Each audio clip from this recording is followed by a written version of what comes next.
नहीं, प्यार अंदर ले आता है और काम बाहर ले आता है। प्यार हित करता है और काम शोषण करता है।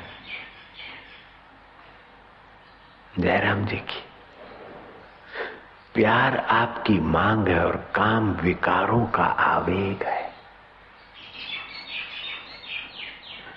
काम, क्रोध, लोभ, मोह और अहंकार ये प्राकृतिक गुण है, आने जाने वाले। आप कामी सदा नहीं रह सकते, क्रोधी सदा नहीं रह सकते, मोही सदा नहीं रह सकते, सदा नहीं रह सकते, लेकिन शांत, प्रसन्न और अपने आप के साथ आप सदा रहते हैं, मरने के बाद भी रहते हैं। अपने आप को छोड़कर मर सकते क्या? शरीर को छोड़ के मरते। व्यवहार को छोड़ के नींद करते, लेकिन अपने को छोड़कर नींद करते हो क्या? अपना आपा तो होता है नींद में, भले ये मैं हूं ये पता नहीं रहता बुद्धि को, मन को, लेकिन फिर भी आप हैं। नींद में से उठते कि रात को कुछ नहीं देखा, कोई स्वप्न नहीं, बड़ी अच्छी नींद आई, तो कुछ न दिखने वाले साधन भी डूब गए थे तुम में, इसीलिए तुम सुबह साधनों को जगाकर बोलते हो कि कुछ नहीं देखा था, अच्छी नींद आ गई। जैसे कुएं में हीरे की अंगूठी खो गई, आपने गोते मारे कीमती अंगूठी खोजने के लिए और आपके हाथ में अंगूठी आ गई। साथी ने पूछा मिला? मिला? अंगूठी का अनुभव तो हुआ है, लेकिन आप उस समय बोल नहीं सकेंगे कि पानी में है। जब बाहर आएंगे कि मिल गई। ऐसे ही गहरी नींद में आपके साधन तमस प्रधान अंतःकरण में डूबे रहते। जब वृत्ति जागती तो आप कहते कि कुछ नहीं देखा, आराम से, तो आप थे नींद में। सपने में ऐसा वैसा दिखा, मैं तो डर गया था, लेकिन सपना झूठा था। सपना तो चला गया, लेकिन आप देखने वाले नहीं गए। जागृत में कल ये खाया, वो खाया, ये मिला, वो मिला, वो सब चला गया, लेकिन आप थे, हैं। बचपन में भी आप थे, अभी है वही के वही। जुआनी में भी आप थे। तो एक दिन की जागृत, एक दिन का स्वप्न, एक दिन की गहरी नींद आई और गई और आप नहीं गए। ऐसे 1 महीने की नींद, जागृत, स्वप्न आए और गए, आप वही के वही। साल भर में आए और गए, आप वही के वही। पूरा बचपन ऐसा गया, लेकिन आप वही के वही। जुवानी गई, आप वही के वही।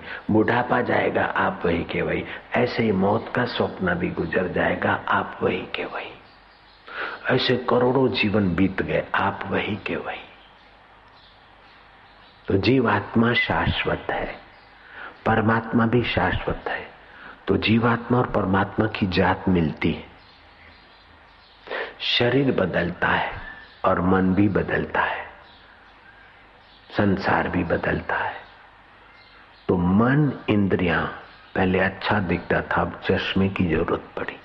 पहले अच्छा सुनते थे, अब करते। इंद्रियां भी बदली। पहले याद रहता था, अब नहीं रहता। 80 साल हो गए, बुढ़ी हो गई हूं। स्मृति भी बदली, स्मरण शक्ति बदली, लेकिन तुम बदली क्या? बोले नहीं बापूजी, बचपन में तो मैं बड़ी हंसी मजाक करती थी, लेकिन अभी तो ऐसे हो गई। तू नहीं हो गई, ये तेरे साधन हो गए। तू वही की वही देवी। मन तू ज्योति स्वरूप, तू जानने वाला है। मन तू ज्योति स्वरूप, अपना मूल पहचान। तो अपने मूल पहचानने के लिए मनुष्य जीवन और बुद्धि मिली है। ये सब की मांग है कि सदा सुखी रहे। सदा सुखी आपका मूल है, चेतन है, ज्ञान स्वरूप है, आनंद स्वरूप है, सत्य है, चित्त है, आनंद स्वरूप है। और शरीर जड़ है, मिथ्या है और दुख रूप है। चाहे कैसा भी शरीर हो, कभी बीमार होगा, चाहे कैसी भी आंखें हो कभी कमजोर होगी, चाहे कैसा भी सेक्सुअल शक्ति हो लेकिन कभी कैसा भी स्वास्थ्य हो, तो ये नश्वर के द्वारा सदा सुखी नहीं रह सकते हम। इसलिए नश्वर शरीर को भोग में खपाना बड़ी गलती है। नश्वर शरीर का उपयोग योग में करना बड़ी बुद्धिमानी है, सत्संग है। धन छोड़ के चले जाएंगे, साथ में नहीं ले जाएंगे, तो धन का भोग करना भूल है, धन का सत उपयोग करना बुद्धिमानी है। अपने स्वास्थ्य के लिए, कुटुंब परिवार के लिए, धर्म की सेवा के लिए धन का ठीक उपयोग करना, ये सदुपयोग है। धन सेवा में, साधन में लगे, सदुपयोग है। ऐसे बुद्धि सत्य के चिंतन में रहे, सत्य की खोज में रहे, बुद्धि का सदुपयोग है। मन सत्य को प्रीति करे, प्रभु में एकाकार हो, बार बार लगे, ये मन का सदुपयोग है। नजर अपने इष्ट और गुरु के तरफ बार बार जाए और आंखें बंद करे तो दिखने लग जाए, ये नजर का सदुपयोग है। कान ज्ञान का श्रवण करे और ये उसका सदुपयोग है। पैर सत्संग में जाए, ये उसका सदुपयोग है। बस सत्य के लिए जो काम करते, सदुपयोग। सत्य को पाने के लिए जो भी काम करे वो सदुपयोग हो गया, और असत्य को पाने के लिए जो उपयोग करे वह दुरुपयोग हो गया। किसी को नीचा दिखाने के लिए आप कुछ काम कर रहे हैं, दुरुपयोग हो गया। लेकिन किसी की भलाई के लिए आप काम कर रहे हैं, सदुपयोग हो गया। बुद्ध से किसी ने पूछा कि भंते तुम इतने महान कैसे हो गए, भगवान बुद्ध हो गए, आपकी महानता का क्या कारण? बुद्ध ने कहा मैं कभी किसी का बुरा सोचता नहीं, करने की तो बात ही दूर रही। जितना हो सके मेरे संपर्क में आने वाले की भलाई सोचता हूं और भला मार्गदर्शन देता हूं, इससे मेरा मन भला रहता है और लोग समझते महान है।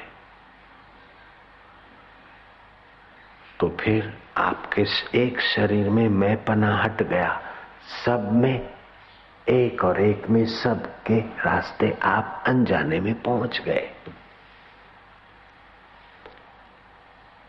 आनंद में मां, हरि बाबा, उड़िया बाबा, हाथी बाबा, ये चारों अपने समय के समकालीन मित्र संत थे और ब्रह्मज्ञानी थे। अभी अभी इनके शरीर छूटे हैं, कुछ वर्षों पहले, 5, 15, 20 वर्षों के। तो हरि बाबा बताते थे कि हम बच्चे थे, खेलते थे, तो हमारे साथ खेलने के लिए एक महात्मा आ जाते थे, भिक्षा करके आते और हम कभी खेलते तो वो अपना झोला टांग देते और हमारे साथ खेलते। वो झोले में एक बार कुछ भोजन ले आ रहे थे तो कुत्ता उनके पीछे पीछे आया,